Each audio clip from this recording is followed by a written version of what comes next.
Ladies and gentlemen, please welcome Head of Visual Radio for the BBC, Joe Harland.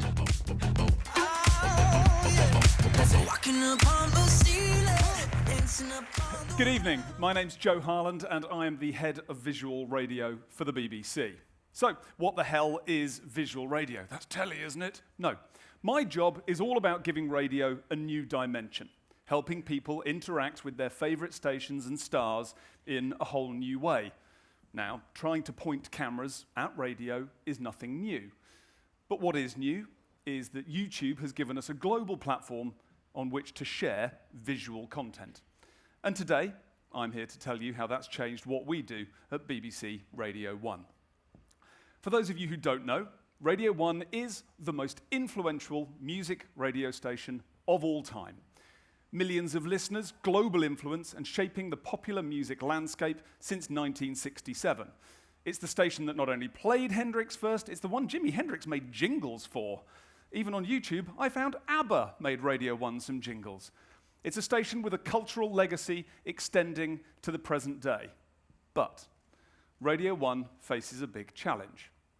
Because do you know how many young people today base their consumption on a brand's former glories? It's about the same amount of people that asked for a radio last Christmas. That's none, by the way. Across radio, the hours of consumption are down. Now, that's true of television, of course. We're all losing hours of consumption to digital platforms. Millennial audiences, the very people Radio 1 is designed to reach, are living their entire lives on a device that can stream radio, except they don't choose to do so very often. So, like many other broadcasters, Radio 1 decided to work with what they are tuning into, in this case, YouTube. And for all the bad news that I just outlined, the good news for Radio 1 is that it is the most watched radio station on Earth. Now, it wasn't easy to get there. Like many other broadcasters, Radio 1 had some successes and made a whole bunch of mistakes to start with. And in the spirit of openness, rather than the best things, we're going to look at the biggest mistakes that we made. And this being radio, naturally, that's a top 10 rundown. At 10, it's trying to make a viral hit. We're going to make a viral hit. It's the audience decides whether or not your video is going to go viral, not you, the maker.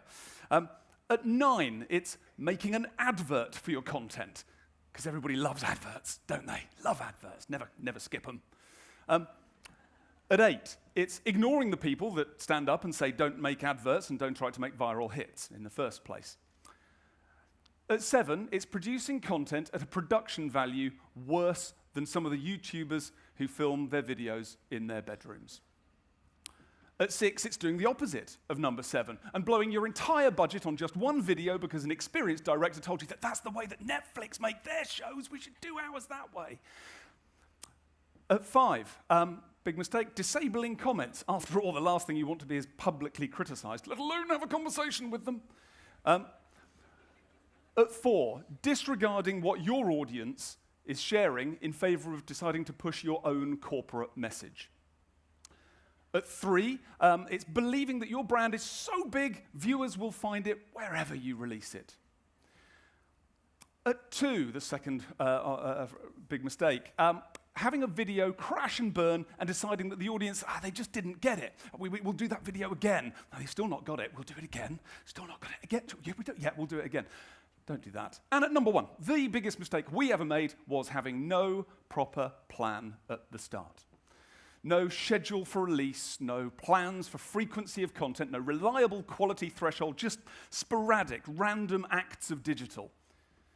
Now, even if you avoid those mistakes, you have to accept that the majority of video consumption is driven by LOL, OMG, and WTF. So it may be that the message you want millions of people to see could be a message that they just don't want to watch. And you'll know this because of the data, which is phenomenal.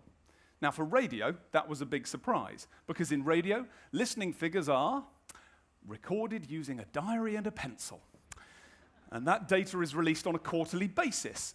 And as you don't even get those figures waved in your face every day, what does it matter?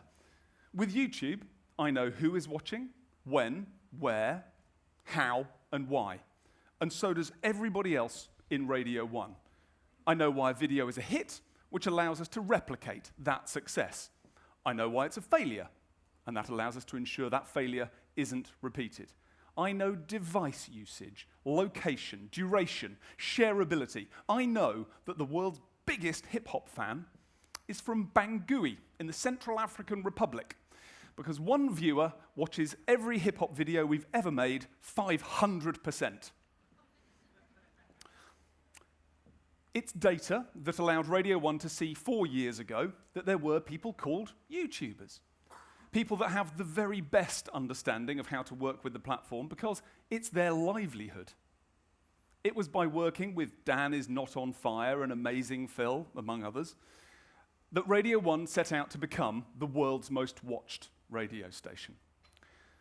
And it was that quest that led us to say we wanted to reach 1 million subscribers. And it was by saying we want subscribers, we want to build an audience that everyone in Radio 1 understood that simply saying, we've got an idea for a video that'll get a few views, wasn't enough.